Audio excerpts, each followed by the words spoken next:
अस्सलाम वालेकुम, hello everyone, I am Sidra Atif and you are watching my channel Sidra pet guideline. आज की वीडियो में मैं आपको गाइड करूंगी कि अगर आपकी कोई कैट प्रेग्नेंट है तो आपने उसकी केयर किस तरह से करनी है। तो वीडियो शुरू होने से पहले अगर आप मेरे चैनल पे न्यू हैं तो सब्सक्राइब कर लीजिए और बेल आइकन को प्रेस कर लीजिए ताकि आने वाली हर वीडियो की नोटिफिकेशन आपको खुद ब खुद मिल सके। तो चलिए वीडियो को स्टार्ट करते हैं और मैं आपको दिखाती हूँ कि मैंने अपनी प्रेग्नेंट फीमेल का ख्याल किस तरह से रखा है।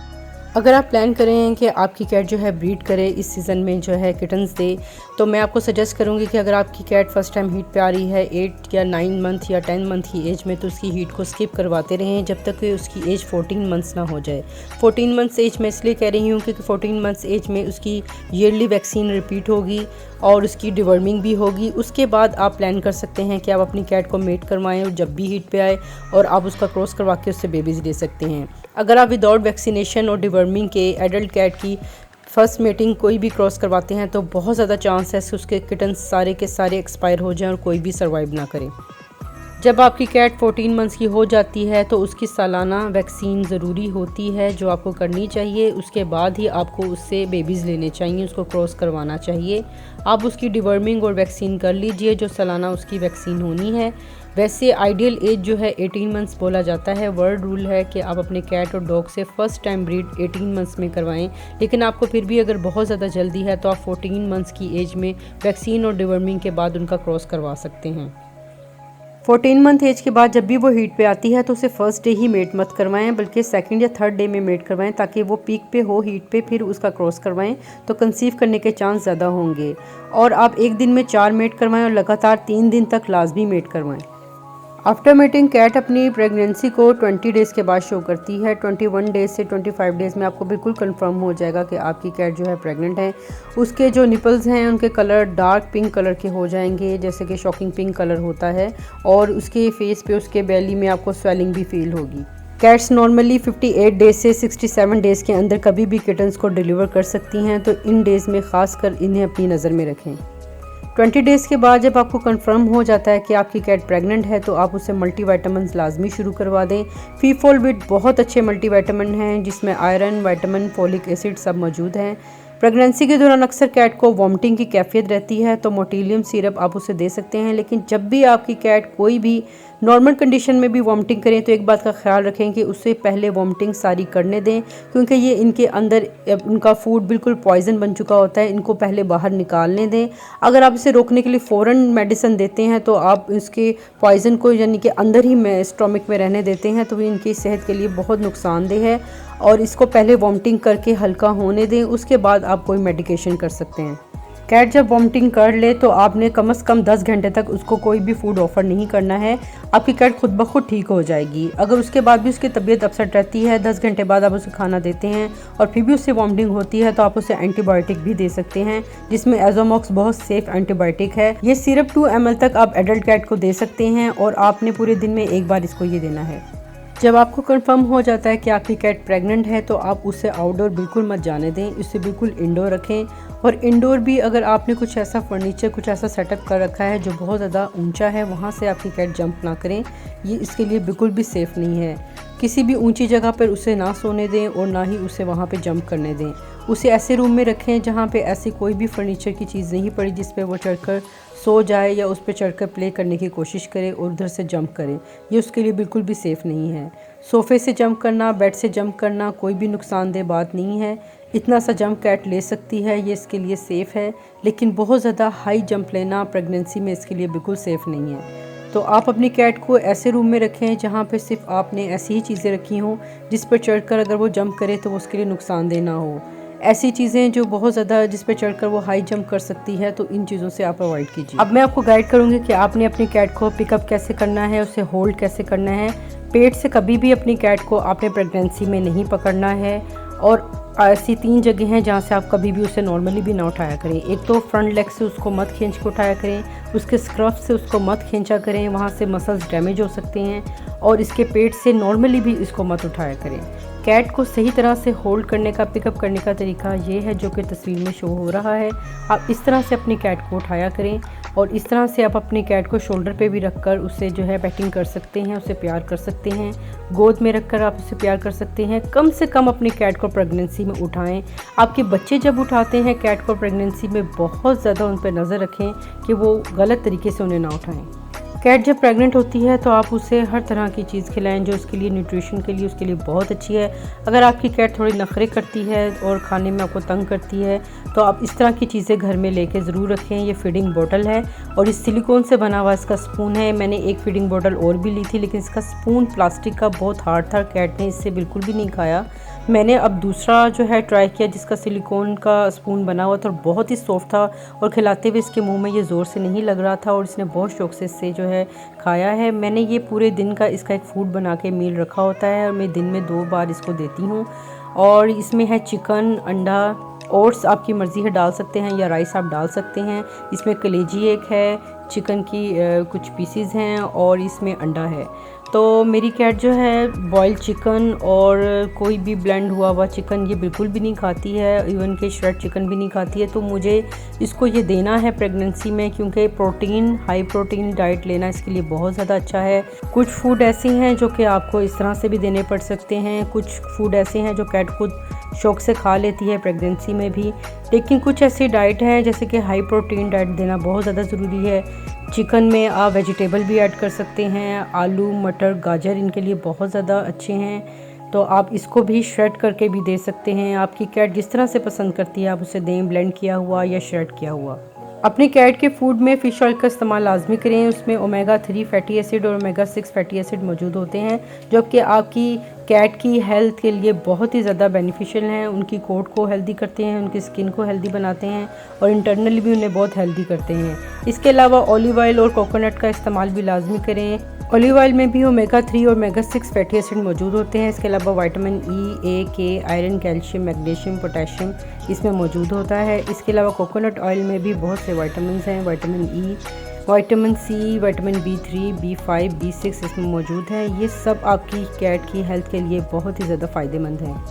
रॉ बीफ और रॉ चिकन भी आप अपनी कैट को दे सकते हैं लेकिन आपने हमेशा साफ़ सुथरी जगह से लेना है ताकि इसमें बैक्टीरिया जो हैं कम से कम मौजूद हों। साल्मोनेला और लिस्टीरिया ऐसा बैक्टीरिया है जो कि इसके अंदर बहुत ज़्यादा तेज़ी से बनता है। आपने जब भी रॉ देना है फ़ौरी तौर पे उसी टाइम ही फिनिश करवाना है, इसे ज़्यादा देर बाहर पड़ा नहीं रहने देना वरना इसके अंदर बहुत ज़्यादा बैक्टीरिया मौजूद हो सकते हैं और आपकी कैट को बीमार कर सकते हैं जिसमें डायरिया और वॉमिटिंग आपकी कैट को लग सकती है। हमेशा साफ़ सुथरी जगह से लें और अपनी कैट को फ़ौरन ही उसको खाने को दें। अगर वो छोड़ देती है तो उसको आप वेस्ट कर लीजिए। अब मेरी जो कैट है वो रॉ बहुत शौक से खाती है लेकिन मैं उसके ऊपर थोड़े से कैट फूड लगा दूँ तो वो और भी शौक से खाती है। तो आपने अपनी कैट की जो है टेस्ट के मुताबिक ही उसको हमेशा चीज़ सर्व करनी है, जैसा उसको पसंद है प्रेगनेंसी में उस तरह का उसको खाना दें। लेकिन high protein rich fat food इसको लाजमी दें, इसकी इस टाइम बहुत ज़्यादा नीड होती है और आपकी जो कैट है वो हेल्दी भी होगी और उसके किडन्स भी बहुत हेल्दी होंगे। आपकी प्रेग्नेंट कैट की डाइट में प्रोटीन का होना बहुत ज़्यादा ज़रूरी है और इसके अलावा आपने अपनी कैट की डाइट में लीवर का इस्तेमाल लाजमी करना है। आप चिकन लीवर भी इस्तेमाल कर सकते हैं, आप बीफ का लीवर भी इस्तेमाल कर सकते हैं, मटन का भी, डक का भी, रैबिट का भी, कोई भी गोश्त आप दे रहे हैं उसका लीवर भी साथ इस्तेमाल कीजिए। लीवर के बहुत ज़्यादा फ़ायदे हैं। आपकी कैट को आयरन की कमी कभी भी नहीं होगी और ये एनीमिया की कमी, आयरन की कमी से अक्सर कैट जो हैं प्रेग्नेंट नहीं हो पाती हैं और कंसीव नहीं कर पाती हैं, इसलिए आयरन की कमी आपकी कैट में बिल्कुल भी नहीं होनी चाहिए। अपनी कैट को नीट एंड क्लीन पानी दीजिए, टैप वाटर से अवॉइड कीजिए और उसको आप जिस तरह का फ़िल्टर वाटर पीते हैं उसी तरह का फ़िल्टर वाटर उसको दीजिए। आपकी कैट की डाइट में प्रोटीन का होना बहुत ज़्यादा ज़रूरी है और वो एनिमल मीट से मिलता है। एनिमल मीट आप कोई सा भी दे सकते हैं, rabbit, duck, lamb, beef, chicken, कोई भी आप उससे प्रोवाइड कीजिए लेकिन प्रोटीन उसकी डाइट में ज़रूर होनी चाहिए। और आपने खाली उससे सिर्फ लिवर ही नहीं देना है, उसके साथ आपने चिकन मिक्स करके देना है। लिवर का इस्तेमाल आपने बहुत ज़्यादा नहीं करना है, अक्सर लोग सिर्फ लिवर ही देते हैं क्योंकि वो सस्ता मिलता है, लेकिन आपने ऐसा कुछ भी नहीं करना है। चिकन के पीसीज और उसके साथ कुछ लिवर का हिस्सा मिक्स करके अपनी कैट को हमेशा देना है। कैट कार्निवोर्स एनिमल है और एनिमल का मीट खाना इसके लिए बहुत ज़्यादा ज़रूरी है, लीवर में विटामिन ए पाया जाता है जो कि कैट खुद ब खुद प्रोड्यूस नहीं कर पाती, इसलिए उसे कलेजी खाने से ही ये विटामिन ए मिलता है। आप हमेशा कलेजी को गोश्त के साथ मिक्स करके ही दीजिएगा, इसे अकेले ही देने से थोड़ा सा अवॉइड कीजिए। प्रेग्नेंट कैट को हमेशा रॉयल कैनन का किटन फार्मूला दें और ये मदर के लिए और बेबी के लिए बहुत ही अच्छा फूड है। इसमें सारा जो है न्यूट्रिशन पाया जाता है जो कि आप शायद दूसरे फूड से इसको पूरा ना कर पाएँ, तो ये एक फार्मूला पूरा एक तैयार किया गया है जो कि प्रेग्नेंट कैट के लिए है और ये किटन्स के लिए भी यूज़ होता है।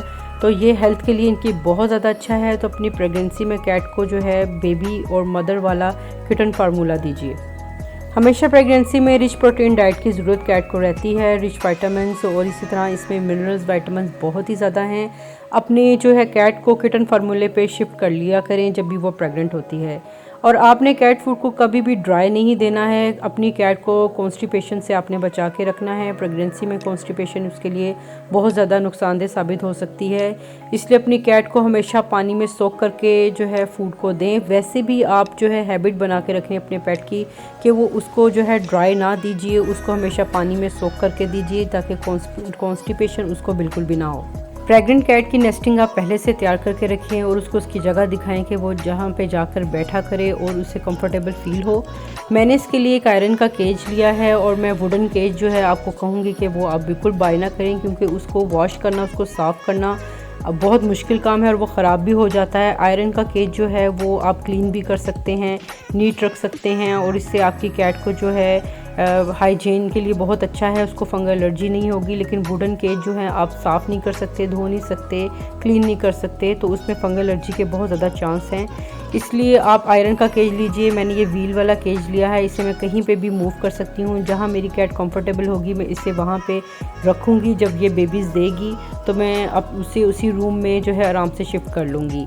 तो मैंने अभी से इसको यहाँ पे जो है थोड़ी थोड़ी देर के लिए बंद करना शुरू किया है, 15 मिनट के लिए, 5 मिनट के लिए, ताकि ये यूज़ टू हो जाए। वैसे मैं अपनी कैट को कभी भी केज में बंद नहीं करती हूँ, लेकिन ब्रीडिंग के टाइम पे आपकी कैट के लिए सेफ़ है कि दूसरी जो पेट हैं वो किटन्स को आकर तंग ना करें, परेशान ना करें, कैट को परेशान ना करें। तो आप ब्रीडिंग जब आपकी कैट कर रही होती है तो इसके लिए बहुत ज़्यादा ज़रूरी है कि आप केज में उसको थोड़ी देर के लिए बंद रखें। आपने अपनी जो कैट है उसका सेटअप आपने अपनी मर्ज़ी से बना लेना है। मैंने यहाँ पे एक ट्रे ली है जैसे कि लीटर ट्रे होती है, लेकिन मैंने इसे कभी लीटर के लिए यूज़ नहीं किया है। बिल्कुल नीट क्लीन ये एक ट्रे है, इसमें मैंने शीट बिछा दी है और नीचे मैंने एक योगा मैट बिछा दिया है कट करके, और काफ़ी नरम है, सॉफ्ट है, कैट उसमें बहुत आराम से बैठ रही है। ऊपर मैंने एक कपड़ा रख कर इसे कवर कर दिया है, क्योंकि कैट हाइड होकर बैठना, सोना बहुत ज़्यादा पसंद करती है और ऐसी जगह को बहुत पसंद करती है। किटन्स देने के लिए भी जो कि कम से कम जो है नज़र आ रही हो और उसे लग रहा हो कि मैं इसमें हाइड हूँ, तो वो बहुत सेफ़ फील करती है। आप अपनी कैट को बहुत ज़्यादा प्यार करें, बहुत ज़्यादा उसका ख्याल रखें और उसको इस टाइम बहुत ज़्यादा प्यार की और केयर की ज़रूरत होती है।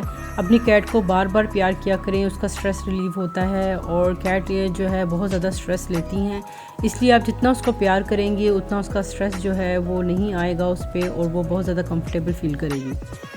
अपनी कैट को एक्टिव रखने के लिए कुछ टॉयज़ ऐसे अपने पास रखें जिससे वो बहुत आराम से प्ले कर सके। कुछ भी ऐसा आपने उसके साथ नहीं खेलना है जिससे वो ज़्यादा भागे दौड़े, बिल्कुल एक जगह बैठ के वो थोड़ा एक्टिव भी रहे और प्ले भी करे, तो ये उसके लिए बहुत ज़्यादा अच्छा है। मैंने ये लेज़र लाइट ली है और इससे कैट जो है बहुत आराम से जो है प्ले करती हैं और बड़ी खुश होती हैं और ये उनके लिए गेमिंग की तरह है। कुछ भी ऐसी गेम्स, कोई ऐसी एक्टिविटीज़ रखें जिससे आपकी कैट जो है वो प्ले करे और इसके लिए बहुत ज़्यादा हेल्दी है।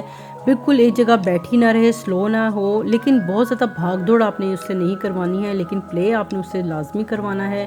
थोड़ा उसको एक्टिव रखना है, उसे लेज़ी नहीं होने देना है। इस तरह उसके बच्चे जो हैं बहुत हेल्दी पैदा होंगे।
उम्मीद है हमेशा की तरह ये वीडियो भी आपको अच्छी लगी होगी। अगर अच्छी लगी तो लाइक ज़रूर कीजिएगा।